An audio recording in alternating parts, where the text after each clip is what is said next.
व्यासपीठावर उपस्थित मान्यवर व माझे विद्यार्थी मित्रमैत्रिणींनो, मी दामोदर धनंजय चौधरी, इयत्ता 6वी ब्रह्मा एटी जांभळे शाळेचा विद्यार्थी। आज मी शेतकरी बोलते त्या विषयावर माझे मनोगत व्यक्त करणार आहे, तरी तुम्ही ते शांत चित्ताने ऐकून घ्यावे अशी माझी नम्र विनंती। नमस्कार मंडळींनो, मी शेतकरी बोलतोय। होय, मी शेतकरीच बोलतोय। मी एक कोरडवाहू शेतकरी कडू पाटील बोलतोय। मी दिवस रात्र कष्ट करून शहराचं पोट भरणारा पोशिंदा। आजकाल तुम्ही सर्वजण ऑनलाईन झाला आहात। दुसऱ्यांच्या भावना समजून घ्यायला तुमचे मन ऑफलाईन होत चाललेले आहे, त्यामुळेच हे मनोगत। मी सध्या तरी ठीक आहे, कारण अजून तरी माझ्या मनात माझा जीव संपवायचा विचार आलेला नाही, पण केव्हा येईल हेही सांगता येत नाही, अशी माझी आजची मनस्थिती आहे। 1995ला माझ्या अनेक बांधवांचा जीव गेला।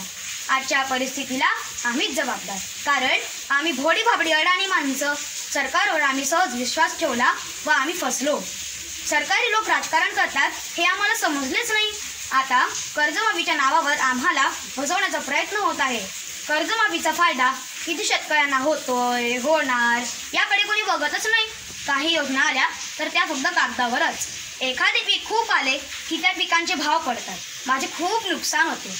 रोग पडू नये याची विशेष काळजी घ्यावी लागते। वेळेवर औषध फवारावी लागतात। वेळ पडली तर पाणी देखील विकत घ्यावे लागते, नाहीतर काहीतरी मोबदला त्या पाण्याचा द्यावा लागतो। सरकार व बँकाही सहकार्य करत नाही। हे झालं सरकारचं, पण तुम्ही सुशिक्षित सुज्ञ, तुम्ही तर तुमच्या भोगवादी दुनियेत आम्हाला विसरलाच आहात। आमची काय अपेक्षा आहे? फक्त आमच्या कामाला तुम्ही प्रतिष्ठा व मान द्या, बाकी काही नको आम्हाला। तेव्हा बघा आम्ही कसा कष्ट करतो ते। आम्ही कष्ट करतो, पण सध्या आम्ही अपेक्षा करतो।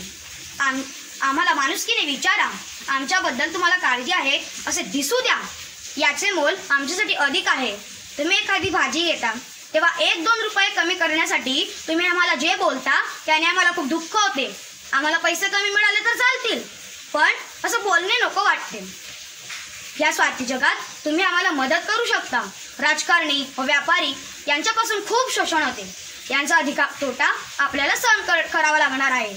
शेतकऱ्याकडून कोडीमोल भावाने खरेदी करतात व तुम्हाला उच्च भावाने विकतात। यावर तुम्ही आवाज का उठवत नाही?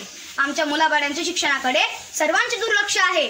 आम्हाला आमच्या 2 वेळच्या जेवणासाठी खूप कष्ट करावे लागतात, त्यातच आमचे जीवन निघून जाते। मित्रांनो, खूप बोललो आहे। माझ्याकडून बोलताना काही चूक झाली असेल तर मला माफ करा। मला कोणाच्या भावना दुखवायच्या नव्हत्या, आमची व्यथा मांडायची होती। नाही शेतामध्ये पीक, नाही आभाळात पाणी, नाही विहिरीत पाणी, डोळत माझ्या पाणी। राब राब राबून शेतामध्ये राहून पिकवतो मी मोती, पहा तुम्ही माझ्या डोळ्यांनी करपलेलं रान। करतो किती तरी मी तुमच्यासाठी, राहवत नाही डोळ्यातलं पाणी। मग असा मी का, मग असा मी का, मग असा मी का? जय जवान जय किसान, जय जवान